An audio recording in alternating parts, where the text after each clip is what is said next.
같이 듣고 있습니다. KWB Korean World Broadcasting Go The Love FM 101.3에서 같이 듣고 있습니다. 이 시간에는 대의미션교회 채란 목사님께서 하나님의 말씀을 전하겠습니다. 오늘은 하나님께서 가나안 땅을 정복하기 위한 전쟁 지략과 축복을 나누고자 합니다. 가나안 정복은 하나님의 특명이었습니다. 오늘 말씀 가운데에 주님 주신 말씀을 붙들고 가나안의 축복을 꼭 소유하시기를 바랍니다. 또한 하나님의 뜻과 섭리를 발견하는 영안이 열리시기를 축복합니다. 창세기부터 성경을 몇 군데 보겠습니다. 가나안은 창세기 9장에 처음 나오는데 노아의 손자 이름입니다.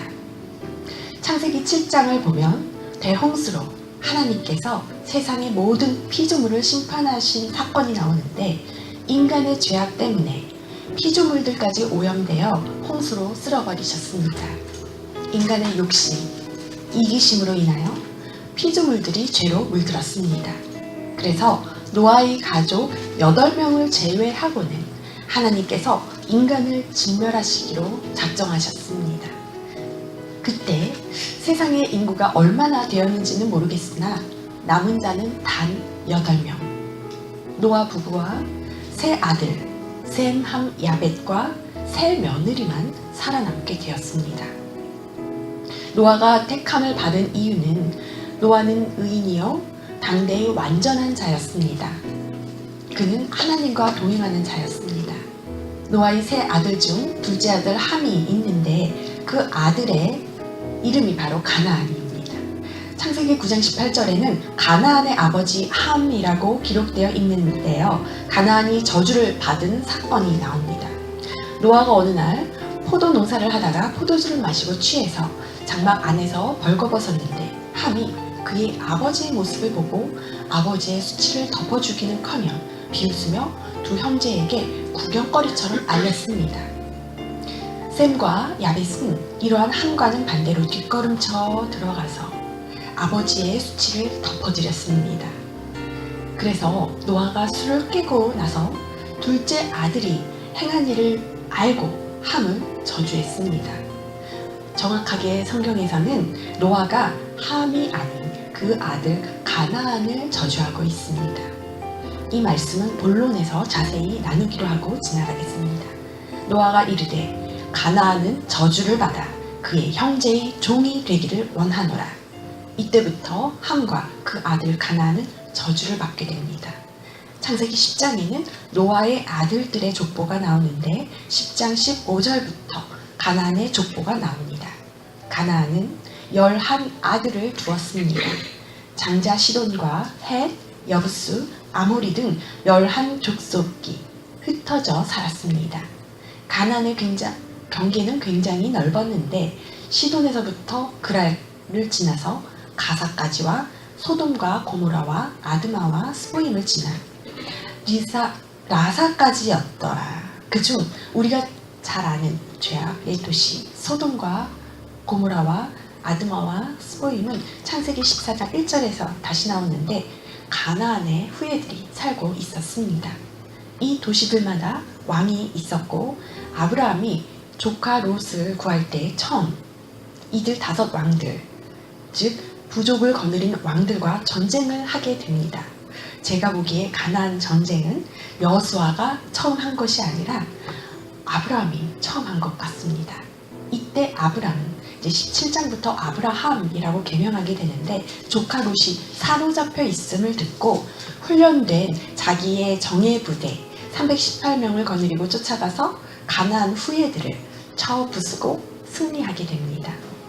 모든 빼앗겼던 재물과 조카 롯과 롯의 재물과 부녀와 친척을 다 찾아옵니다.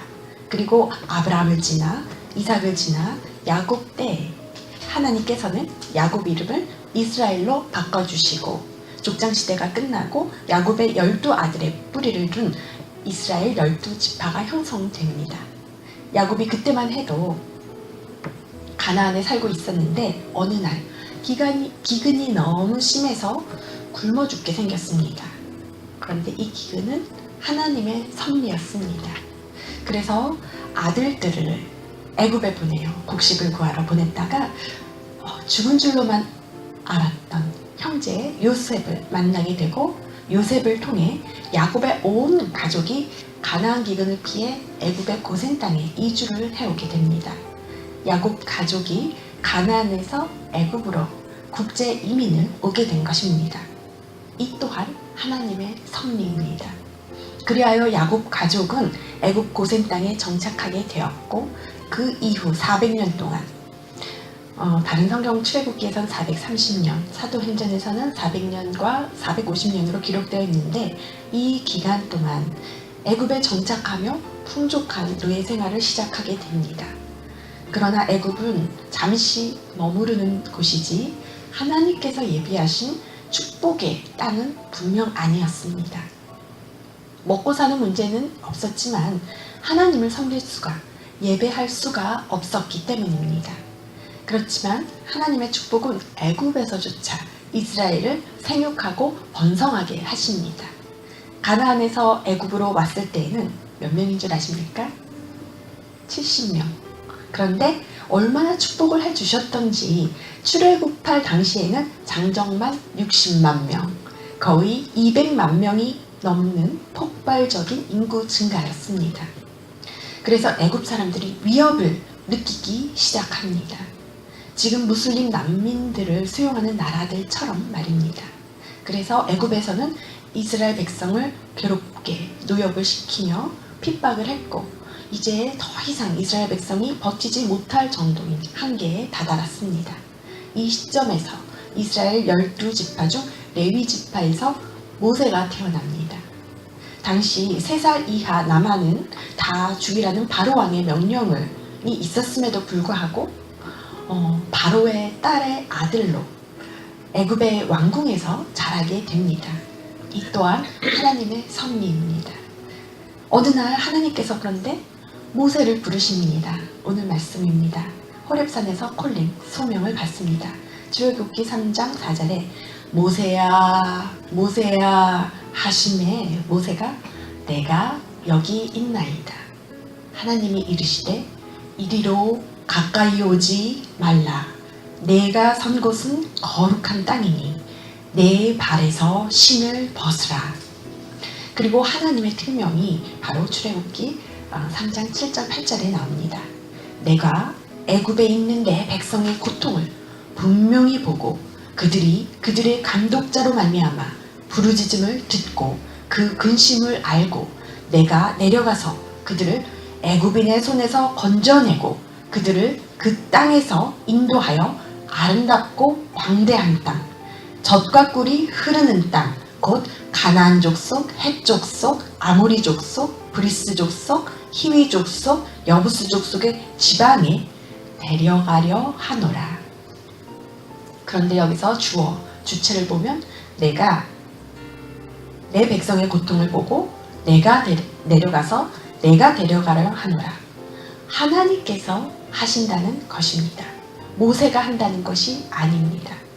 모세를 부르셔서 모세를 통하여 일하시지만 주체는 하나님이라는 것을 우리는 발견해야 합니다.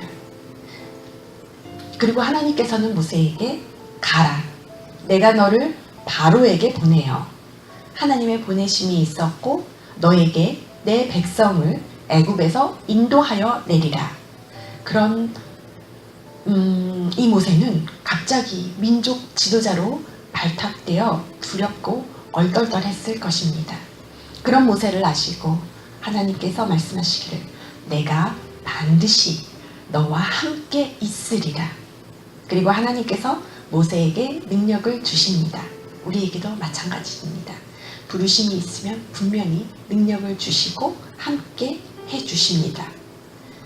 그래서 모세에게 내 손에 지금 있는 것이 무엇이냐? 지팡이입니다. 그때 모세의 나이가 80세였는데 표적의 표징을 보여주십니다. 지팡이가 뱀이 되게 하셨다가 꼬리를 잡으면 다시 지팡이가 되게 하셨다가 그리하여 능력을 받고 모세가 애굽 왕 바로 앞에 서게 됩니다. 우여곡절 끝에 바로가 이제 크게 넘어가겠습니다. 열 재앙을 다 당하고 이스라엘 백성을 풀어줍니다.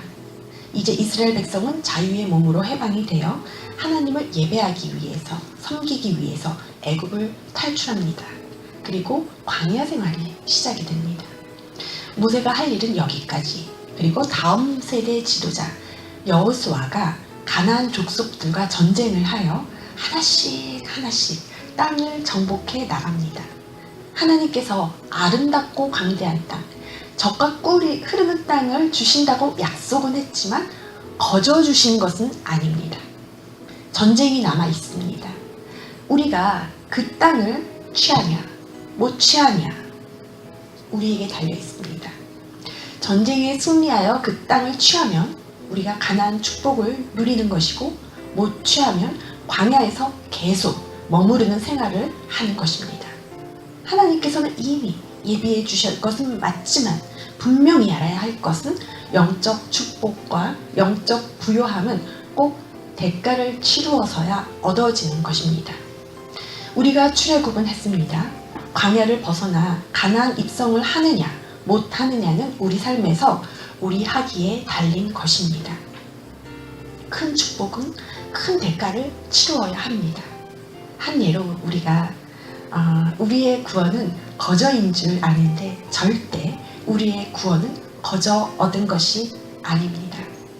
예수님의 핏값을 치르고 얻은 구원입니다. 우리의 구원을 값싼 구원으로 전락시킨 이유는 표현을 하나님의 은혜를 강조하기 위해서라기보다 공짜를 강조했기 때문입니다. 공짜를 좋아해요, 사람들은. 정말로 너무 소중하기에 so precious. 그래가지고 priceless한 거예요. 값을 매길 수가 없어서 그렇지 우리는 고귀한 예수님의 핏값으로 생명을 얻은 것입니다. 구원은 이게 다가 아닙니다. 시작입니다. 구원받고 우리가 하나님의 자녀가 되면 성화되는 과정을 이루어가면서 육신의 죄가 하나씩 끊어지고 구원은 우리의 영혼 육의 완전한 회복 상태를 말합니다.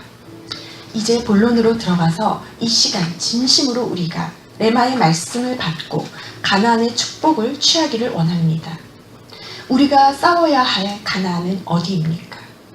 영적 축복과 부요함은 꼭 대가를 치르고 얻어진다고 했는데 우리 각 사람이 피 흘려 싸워야 할 가나안 족속, 헷 족속, 아모리 족속, 브리스 히위 족속, 여부스 족속은 내 삶의 어떤 영역입니까? 하나님께서 진멸하라고 나를 데려가신 영역은 어디입니까? 내 삶에서 정복할 땅을 크게 두 가지로 나누어 보겠습니다. 우리의 그 삶의 기반은 흙이 아니라 우리의 마음밭인 가나안 땅입니다. 첫째는 내 개인 영역입니다. 내 안에서 치열하게 피 흘려 정복해야 할 땅은 나의 옛 사람입니다. 로마서 6장 6절에 우리의 옛 사람이 예수와 함께 십자가에 못 박힌 것은 죄의 몸이 죽어 다시는 우리가 죄에게 종노릇하지 아니하려 함이니라. 과거 우리의 옛 사람이 예수와 함께 죽지 않았을 때 죄의 몸이었습니다. 우리가 죄에게 종노릇했던 그 옛 사람을 우리는 기억할 것입니다. 그런데 다시는 죄에 종노릇하지 않기 위해서 십자가에 못 박았습니다. 결단했습니다. 그런데 어떠한 위태로운 상황이 몰려올 때 나의 죄성, 죄된 성품이 고개를 들고 주인 행세를 한다면 나의 죄는 완전하게 다루어지지 않은 것입니다. 이것을 처리하고 넘어가야 죄된 성품이 해결된 것입니다. 위태로운 상황에서 거짓말이 나오고 시기가 나오고 술 취함이 나오고 방탕이 나오고 욕심이 나오고 이러했다면 아직 다루어지지 않은 증거입니다. 골로새서 3장 10절 말씀에 새 사람을 입었으니 이는 자기를 창조하신 이의 형상을 따라 지식에까지 새롭게 하심을 입은 자라. 새 사람을 입은 사람은 즉 새 창조가 되면 하나님의 형상처럼 되어 나의 지식에까지 새롭게 된다고 하였습니다. 내가 세상으로부터 잘못 입력된 정보들, 지식을 뜻하는데 이 부분이 새롭게 된다고 합니다. 또한 나의 옛 사람의 감정과 의지가 새로워져야 합니다. 감정은 엉겅퀴를 내는 쓴뿌리와 상처가 이 옛 감정입니다. 또한 우월감이나 열등감, 이러한 성품이 내게 있다면 이 옛사람, 옛 감정을 처리해야 합니다. 옛 사람의 의지라 함은 아무도 꺾지 못하는 내 고집, 하나님 중심이 아닌 내 중심의 삶, 완악함 등 완고하고 이기적인 성품을 뜻합니다. 에베소서 4장 24절 말씀을 거울 삼아 보면 하나님의 뜻을 따라 의와 진리의 거룩함으로 지으심을 받았는가? 내가 옛사람을 버리고 새 사람을 입는 방법은 하나님을 따를 때 하나님의 의와 진리의 거룩함으로 지으심을 받을 때 새 사람이 된다는 것입니다. 사실 우리가 우리의 지식, 감정, 의지, 이 지정의만 잘 다루어도 피 흘리는 대가를 치르지 않고 영적 전쟁까지 굳이 안 가도 해결되는 경우가 많습니다. 나의 죄된 성품은 이러한 것입니다. 이 성령의 열매, 그리스도의 향기와는 정반대가 되는 성품들입니다. 해결 안 된 감정인 미움, 슬픔, 불화, 약한 의지, 그릇된 의지, 오래 참지 못함, 불친절, 사악함, 불성실, 관대하지 못함, 무절제 등이 내 안에 있다면 다스려야 합니다. 이 부분을 우리는 치열하게 싸워서 극복하고 돌파해야 합니다. 또한 에베소서 4장 22절에 너희는 유혹의 욕심을 따라 썩어져가는 구습을 따르는 옛사람을 벗어버리고, 유혹의 욕심과 구습, 옛 습관을 따르는 자는 옛사람을 입고 있는 자입니다. 유혹의 욕심은 무엇일까요? 욕심이란 하나님 나라 일이 아닌 다른 것으로 분수에 넘치게 무엇을 탐내거나 누리고자 하는 마음인데 하나님께 내려놓지 못한 것을 내려놓아야 합니다. 그리고 좋지 못한 나의 옛 습관을 처리해야 합니다. 우리는 내가 본인을 가장 잘 알 것입니다. 내가 하고 꼭 후회하는 것들 혹은 양심의 가책이 느껴지는 습관들입니다. 예를 들어 편가르는 것, 분쟁을 일으키는 것, 슬금슬금 거짓말하는 것, 시기하는 것, 게으른 것 등입니다. 이러한 육신의 일을 하면 천국, 즉 하나님 나라를 유업으로 받지 못한다고 했습니다. 우리가 새 사람이 되려면, 가나안 축복을 누리려면 옛사람을 정복해야 하는데 미루면 미룰수록 아름답고 젖과 꿀이 흐르는 땅이 유보되는 것입니다. 지금 당장 뼈를 깎는 고통이 있다 할지라도 결단하고 금식을 해서라도 끊어내야 할 것입니다. 둘째로는 우리 가정, 가계에 흐르는 저주입니다. 노아의 아들은 함인데 노아는 함이 아닌 손자 가나안을 저주합니다. 이 말씀은 가계의 축복도 있지만 가계의 저주도 있다는 것입니다. 참 목회자가 이 저주라는 단어를 참 말하기에는 쉽지가 않습니다. 그렇지만 하겠습니다. 아들이 아버지를 닮는 것 아시지요? 유전 형질이 계승되기 때문에 부모 자식 간에는 얼굴도 닮고 걸음걸이도 닮고 키 큰 것도 닮고 연약한 질병이 있다면 그 질병도 닮고 유전이 됩니다. 그런데 영적인 DNA도 마찬가지입니다. 좋은 영적 DNA가 또 계승되지만 악한 영적 DNA도 계승이 유전이 된다는 것입니다. 그렇다면 우리 자손들에게 좋은 영적 DNA, 습관만 물려주고 악한 영적 DNA는 물려주어서는 안 됩니다. 어느 부모가 나쁜 유전자를 물려주고 싶겠습니까?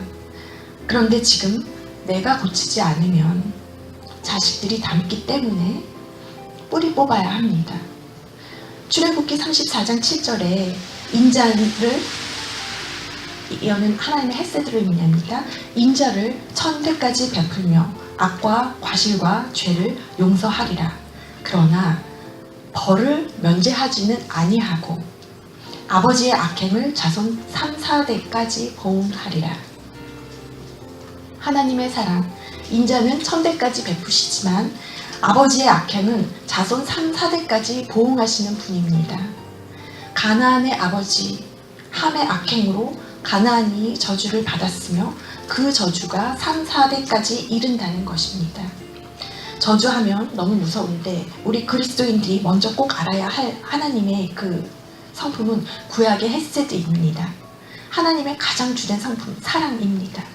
히브리어로 자비, 하나님의 사랑, 여기서는 인자라고 나옵니다.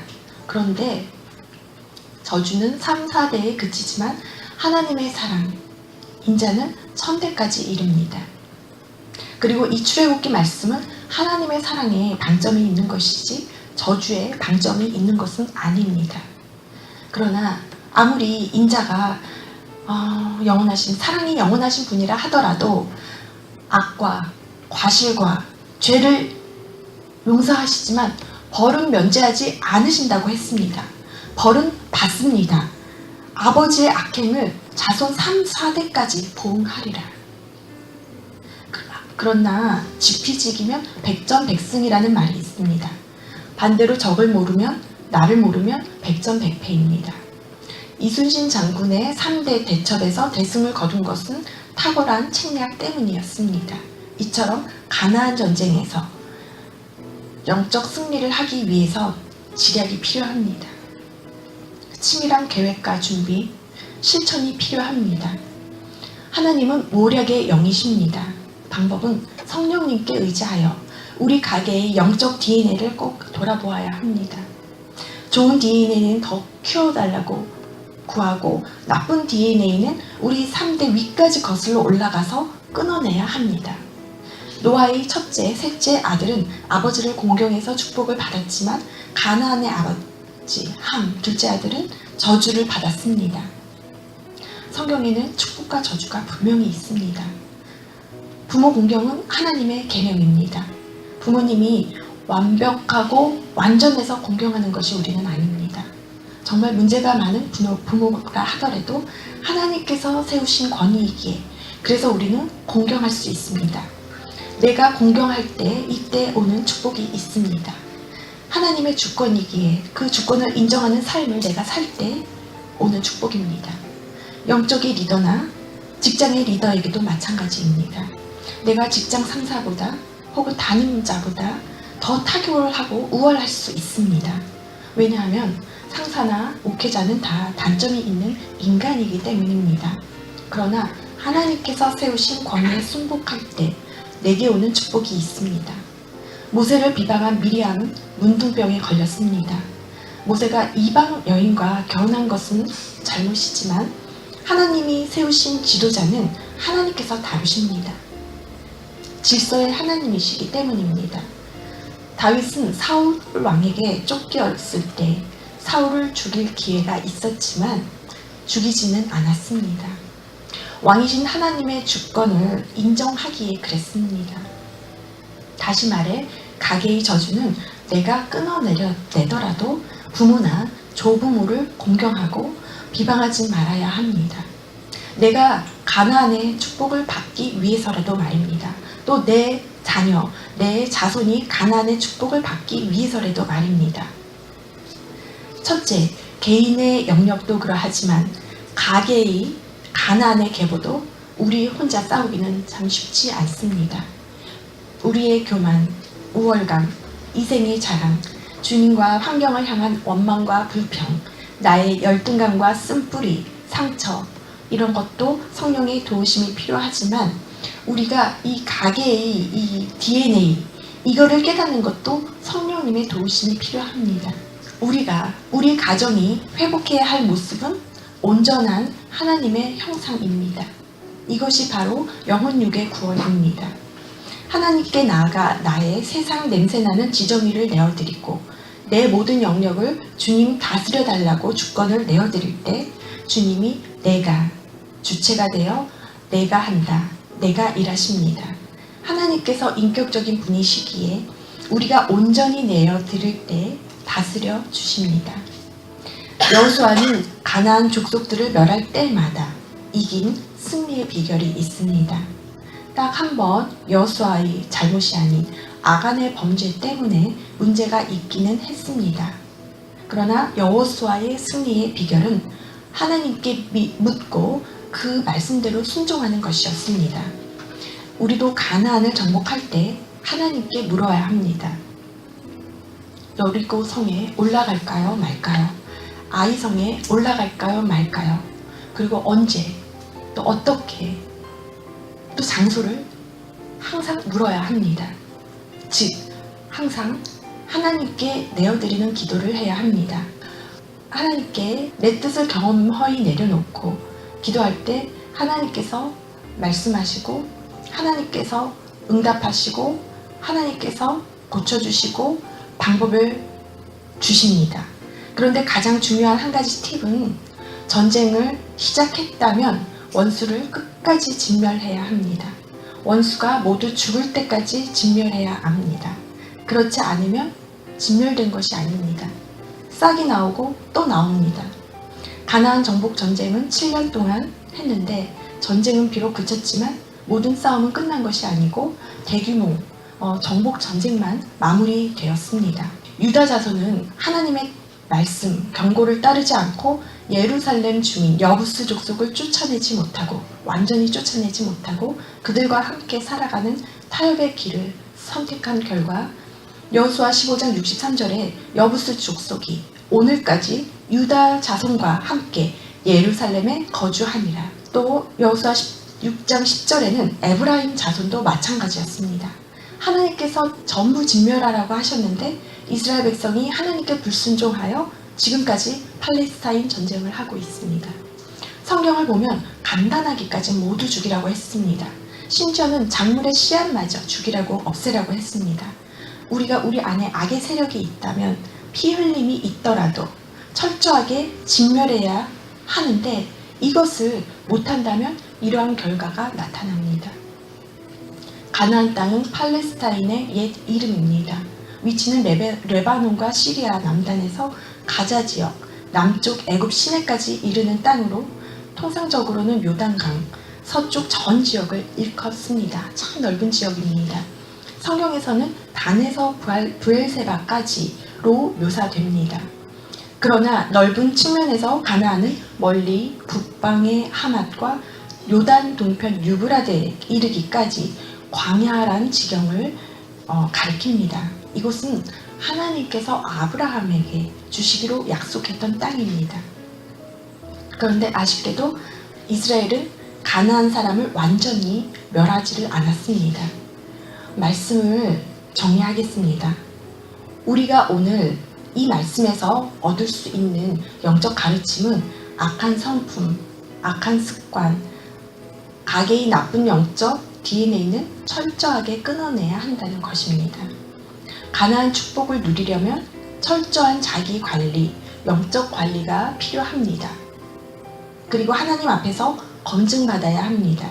내가 과연 신앙생활이 옛 모습 그대로인지 새 사람을 입었는지 말입니다.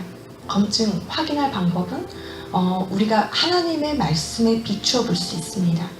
내가 하나님을 따라 의와 진리의 거룩함으로 지으심을 받은 새 사람이 되었는가? 내가 옛사람의 습관과 나의 지정의를 따르지 않고 하나님을 따르고 있다면 아마 그 사람의 마음은 이미 가나안의 축복을 소유한 자일 것입니다. 또한 하나님의 의와 진리의 거룩함으로 새로이 지음을 받았다면 더 이상 철회해야 될 옛 습성이 것입니다. 유다 자손, 에브라임 자손처럼 적당히 싸우면 이스라엘과 팔레스타인 지역처럼 분쟁이 남게 됩니다. 우리가 신앙생활을 오래 하면서 가나안 땅의 아름다운 젖과 꿀이 흐르는 그 풍요로움을 누려야 하지 않겠습니까? 그런데 광야에 머물고 있다면 이것만큼 억울한 것이 없습니다. 오늘 이후로는 내가 있는 삶의 자리에서 이 자리가 가나안이 되기를 원하고 천국이 되기를 예수 그리스도의 이름으로 축복합니다.